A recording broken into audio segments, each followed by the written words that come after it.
Bismillah. Assalamualaikum warahmatullahi wabarakatuh. Alhamdulillah wassalatu wassalamu ala Rasulillah wa ala alihi wa ashabihi wa man walah, amma ba'd. Kaum muslimin rahimakumullah. Di dalam Sahih Al-Bukhari dari sahabat Abu Hurairah radhiyallahu taala anhu, Nabi sallallahu alaihi wasallam pernah bersabda bahwa Allah Subhanahu wa taala tidaklah menurunkan suatu penyakit kecuali Allah juga menurunkan obatnya di sana. Begitu juga disebutkan dalam Sahih Muslim, di mana Imam Muslim rahimahullahu taala meriwayatkan dari sahabat Jabir bin Abdullah bahwa Rasulullah sallallahu alaihi wasallam bersabda, setiap penyakit itu ada obatnya. Ya, jika diberikan obat yang tepat pada orang yang sakit itu, maka insya Allah dengan izin Allah tentu penyakit itu akan Allah Subhanahu wa taala sembuhkan. Kemudian kaum muslimin rahimakumullah, terkadang obat-obat yang dimaksud itu memang harus perlu dicari. Bisa jadi ada pada tumbuhan-tumbuhan di sekitar kita atau buah-buahan yang sebenarnya sering kita makan, atau dari ramuan-ramuan tertentu. Bisa jadi itu semua merupakan obat bagi penyakit kita.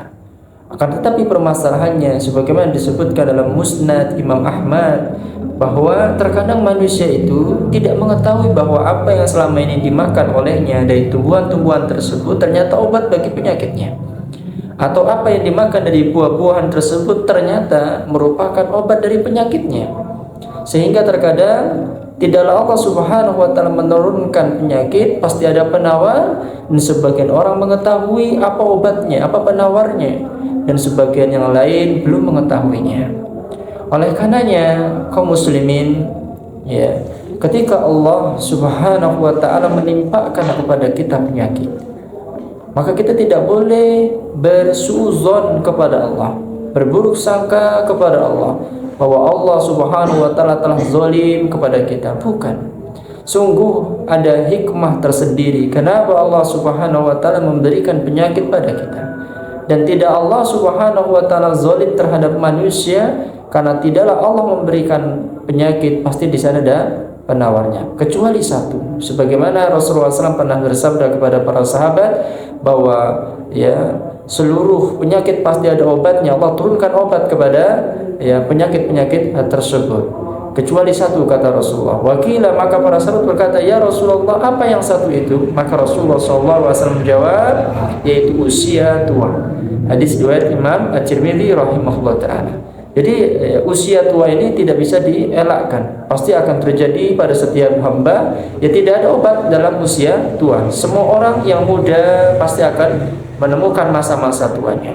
Selain itu, dari berbagai macam jenis penyakit, penyakit mal, penyakit jantung, penyakit paru-paru, dan penyakit-penyakit yang lain, maka Allah Subhanahu wa taala pasti turunkan obatnya, ya. Dan Allah Subhanahu wa taala Maha mengetahui terhadap ya penyakit-penyakit yang kita miliki. Karena apa penyakit itu diturunkan kepada kita? Barangkali Allah Subhanahu wa taala memang sedang menguji kita dengan penyakit tersebut. Karena barang siapa yang bersabar dari penyakit atau ujian-ujian dari Allah, maka sungguh ya kabar gembira bagi orang-orang yang sabar. Ya, baginya tentu pahala yang melimpah. Karena bagi orang yang sabar tentu pahala yang Allah Subhanahu wa taala akan cukupkan kepadanya. Dan Rasulullah SAW juga pernah bersabda, man yuridillahu bihi khairan yusib minhu.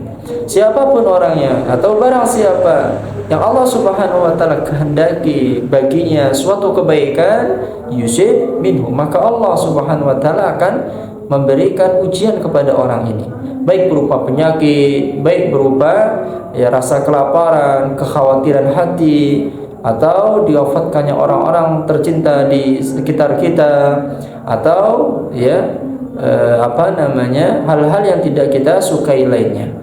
Dan kata Allah, wa basyiris sabirin, berilah kabar gembira kepada orang-orang yang sabar. Kenapa? Karena sungguh bagi orang-orang yang sabar tentu pahala yang melimpah bagi mereka. Kemudian di antara obat yang paling terbaik ya dari segala macam penyakit adalah Al-Qur'an. Sehingga Allah Subhanahu wa taala pernah berfirman di dalam Al-Qur'an surat Al-Isra ayat 82. Kata Allah Subhanahu wa taala, "Wa nazzilu minal Qur'an ma huwa shifaa wa rahmatul lil mu'minin." Dan ya sungguh ya, kami turunkan Al-Qur'an yang merupakan ya obat penawar dari berbagai macam penyakit. Dan Al-Quran rahmatul lil mu'minin, sebagai rahmat untuk orang-orang yang beriman kepada Allah dan Rasulnya. Wala yazidudz zalimina illa khasara, dan tidaklah bertambah bagi mereka orang-orang yang zalim kecuali hanya kerugian belaka. Sehingga ketika kita bertanya obat apakah yang paling manjur, obat apakah yang paling terbaik untuk segala macam penyakit, maka katakan Al-Quran sebagai obat atau penawar segala penyakit. Allah juga menurunkan kepada kita tumbuhan-tumbuhan, Allah juga memberikan kepada kita buah-buahan dan segala macam bentuk ramuan-ramuan yang kita ambil dari keduanya, yang kemudian akan menghasilkan obat bagi segala bentuk penyakit. Maka berikhtiar kepada Allah. Siapapun yang tiba penyakit, berdoalah kepada Allah agar Allah memberikan kepadanya petunjuk, ditunjukkan obat apa yang terbaik untuknya. Selain itu, Anda mengkonsumsi obat-obatan tersebut, maka jangan lupa Anda juga harus membaca Al-Quran. Jangan lupa Anda harus tadzakir, mengingat Al-Quran, membaca, menghafalnya bila perlu, karena Al-Quran obat atas penyakit yang kita miliki. Semoga ini ya yang terbaik untuk kita semua, dan inilah nasihat singkat kita pada kesempatan berbahagia ini. Wabillahi taufiq wal hidayah, jazakumullahu khairan katsira wa barakallahu fikum ajmain. Wassalamu alaikum warahmatullahi wabarakatuh.